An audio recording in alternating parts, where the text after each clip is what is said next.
What's up guys, Lee Fry here, welcome to the channel, and today we're going to be discussing the Panasonic GH5 versus the Sony a6400 and deciding which one is the overall better camera. So make sure you guys stay tuned.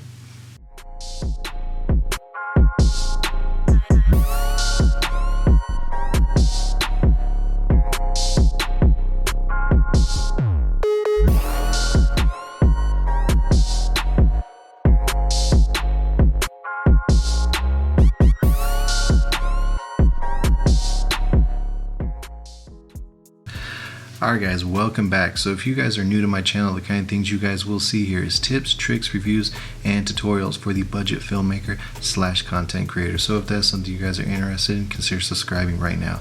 Alright guys, we're going to go ahead and get into this. We're going to be talking about the Sony a6400 versus the Panasonic GH5. We're going to be comparing these two cameras in 5 different arenas: stills, autofocus, image quality, low light, and slow motion. Alright guys, so without further ado, we're going to go ahead and get into this, and we're going to talk about the first one, which is stills. And to be honest, the gap in this isn't as big as I thought it was going to be when I first got the GH5. I thought the Sony a6400 was going to be miles ahead of it. But with that said, I still feel like the Sony a6400 is the better stills camera for a couple different reasons. For one, it has the higher megapixel count, the 24 megapixels versus the 20 megapixels in the GH5, which will help if you need to crop in, punch in on that photo. Just how you'll be able to retain more detail compared to the GH5's 20 megapixel sensor. Also, it has the bigger sensor, which is going to help it in more low light scenarios, and that is a spoiler alert for later on in this video. Alright, arena number 2, we're going to be talking about autofocus. And really, I mean, is this really a contest? The Sony a6400 autofocus just, be honest, it just destroys the Panasonic GH5's autofocus. It's not even fair. So I will give Panasonic, they have, they've made admirable attempts as far as trying to get the autofocus to be better with all the firmware updates, and to be honest, it is better than any Panasonic camera I've owned in the past. The autofocus is miles ahead of the GH4 or the G7 that I owned in the past, but it still doesn't hold up compared to the Sony. So if we had to pick a winner for the autofocus, obviously the Sony is going to win in the autofocus arena. Now, arena number 3, we're going to talk about low light / ISO performance. Now with this one, no surprise, the Sony is going to win at this one. It's got the bigger sensor, so that automatically is going to help it do better in lower light situations. And also, Sony is just already known with their cameras of having great ISO performance. So as you guys can see with some of the clips I'm going to be showing you guys in a little bit, the Sony's low light performance just holds up a lot better than the Panasonic. So it's a few stops ahead of just as far as where the Panasonic is. So I think around 3200 is about where the Panasonic really starts getting really noisy. The image softens up, it's just not really usable, versus the Sony a6400 you can go up to 6400 ISO and it's still pretty usable. So again, low light, Sony wins with that one as well. Okay, so arena number 3, we're going to be talking about image quality. And with this one, it's a little bit tougher to judge. I shot both in 4K 420 8-bit codec, and comparing both the images, they're both great. To be honest, in that codec, you really can't go wrong with either one. So if we're judging just based off that, I would call it draw, but that has an asterisk next to it, because if we're talking about overall image quality, I'd have to give it to Panasonic, because you have the options for the 422 10-bit codecs recording internally with the camera. You have the Cinema 4K, you can record in 400 megabytes per second all-eye intra codec. You have the 422 10-bit 150 megabytes per second. So you have so much more options when recording, which helps you so much more in post. It helps you be able to push those colors just a little bit further than you could with the Sony, with the 420 8-bit that it records internally. Again, you can record to an external recorder with a 422 8-bit, but it's still doesn't have as much information as the 10-bit codec. So again, if we're just going off the 420 8-bit, I would call it a draw. But if we're going overall image quality, I gotta give the W to the Panasonic GH5. All right, so arena number 5, slow motion. And again, this one could kind of go either way if you're just basing off the 1080, 120 frames per second. They both have their advantages and disadvantages when it comes to that. With the Sony, you have autofocus in the 120 frames per second. You have audio in the 120 frames per second. Personally, I never use the audio when I record in 120 frames per second, but you have that option. With the Panasonic, you don't have the autofocus, which doesn't matter because I don't use autofocus on the Panasonic anyways. But I feel like just the image quality, it was a little bit sharper in the 1080 120 than it was on the Sony. Not by much, just a little bit. I think it had just a little bit better sharpness. But again, you can't go wrong with either. It's a toss-up. I would say you can't go wrong with either one. But now, again, it's an asterisk with that. If you want to talk about overall options, the Panasonic, in my opinion, wins again because you have the 4K 60, which you do not get on the Sony, and you also have the 1080 60, which you also have on the Panasonic, but you have the 1080 60 in the 422 10-bit codec at 200 megabytes per second. So again, you have a wider array of options with the Panasonic. So when it comes to overall slow motion, again, I gotta give the W to the Panasonic. Alright guys, so we're gonna throw a bonus round at you guys. Now I know the Panasonic GH5 fanboys might be watching this and saying, Lee, you just named all the great things that the Sony does, but you didn't even list all the strengths that the Panasonic has. You listed a couple, but not all of them. And you're right, I didn't.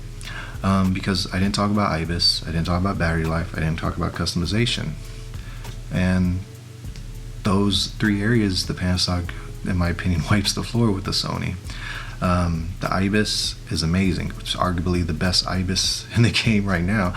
There's other cameras obviously could make an argument for that, but you have to throw the GH5 in there for one of the best IBIS systems out there right now. And as we know with the Sony a6400, it does not have IBIS. You can get a stabilized lens, but again, it just doesn't hold a candle to the stabilization in the Panasonic. So yeah, that's not even a competition. When it comes to battery life in the Panasonic is awesome. It lasts forever. It has the same battery as the GH4, which the GH4 that I owned had amazing battery life, versus the Sony a6400. The battery life is, let's just say, it's terrible. It's terrible. It dies quick. When you go out shooting, you better make sure you have a couple batteries with you, or else you're gonna run out of juice really fast. And customization, the Panasonic just has a lot more options for customization versus the Sony. It has some, but it's just not the same. The ease of use in the Panasonic is a lot easier to use. But I will say the horror stories I heard about the Sony menu system, to me, in my opinion, were a little overblown. Sure, there was a learning curve, but once I got used to the Sony's menu system, it really wasn't that hard to navigate.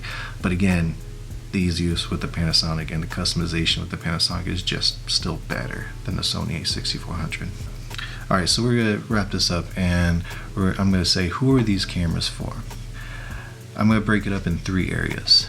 If you are a photocentric person and you're not really that concerned about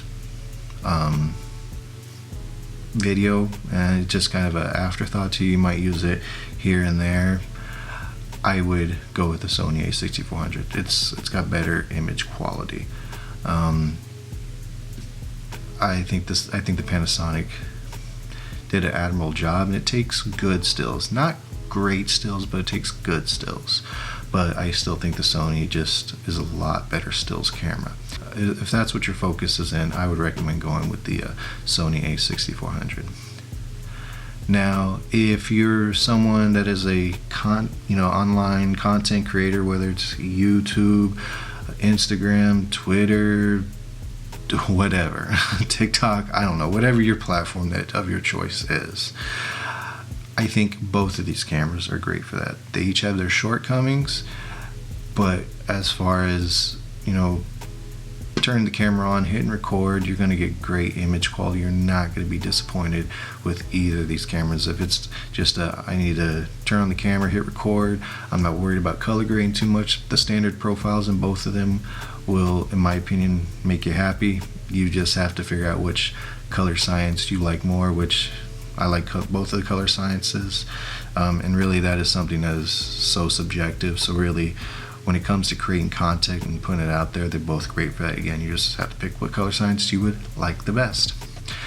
And now if you are a filmmaker, you are someone that does your own personal projects, more professional work, shorts, whatever it is, the GH5 I think is the one you should go with, because that has more of the video centric features. You have so much more flexibility and options that you can do with the GH5 compared to the Sony a6400. Now, I've said in the past that the a6400 could still do some projects and do some professional work, and I still do believe that. But when it comes to the ceiling, I just feel like the Panasonic GH5 ceiling is so much higher, because you have so many more options. You have the 10-bit codecs, you have all the 4K 60, you have the IBIS, all those different things that are going to help you out. Now, I know I've said in the past that the beefy codecs, the IBIS, all that's not as important to me when it comes to a video camera, creating content, creating my own personal projects, that kind of stuff. And you know, I still believe that, but those features that the GH5 have, that is what makes it an overall better camera for video, for filmmaking, for any kind of stuff like that.